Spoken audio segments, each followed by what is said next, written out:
રાજકોટ શહેરમાં આ વર્ષે 22 ઓક્ટોબરથી નવરાત્રિમાં ગરબાનું આયોજન થનાર છે. આ વર્ષે અંદાજિત 32 અર્વાચીન ગરબીઓ, 73 પ્રાચીન ગરબીઓ અને 573 શેરી ગરબીઓ મળીને કુલ 678 ગરબાનું આયોજન થનાર છે.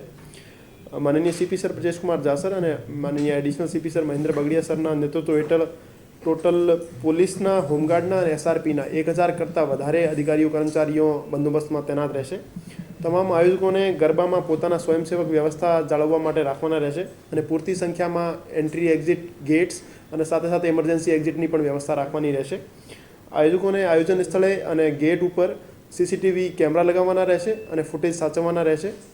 તમામ આયોજકોને ગુજરાત પબ્લિક સેફટી એક્ટની તમામ જોગવાઈઓનું પાલન કરવાનું રહેશે અને આયોજકોને પાર્કિંગ કરવા માટે પૂરતી જગ્યા અને વ્યવસ્થા સુનિશ્ચિત કરવાની રહેશે.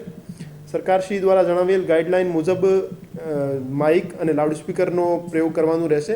નિયત સમય પછી માઇક વગાડવાનું રહેશે નહીં. સામાજિક અને સાંપ્રદાયિક સૌહાર્દ બગડે તેવી કોઈ પણ ગતિવિધિ ના થાય તેની સંપૂર્ણ જવાબદારી આયોજકની રહેશે.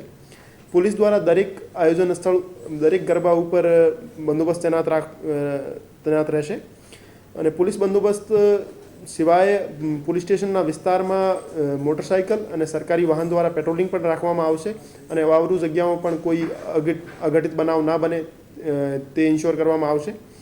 અને આ સિવાય પોલીસની સી ટીમ દ્વારા તમામ જગ્યાઓ ઉપર અસામાજિક તત્વો અને રોમિયો તત્વો બહેન બેટીઓને હેરાન ના કરે અને એની છેડતી ના કરે તેના માટે એના ઉપર કડક પગલાં લેવામાં આવશે.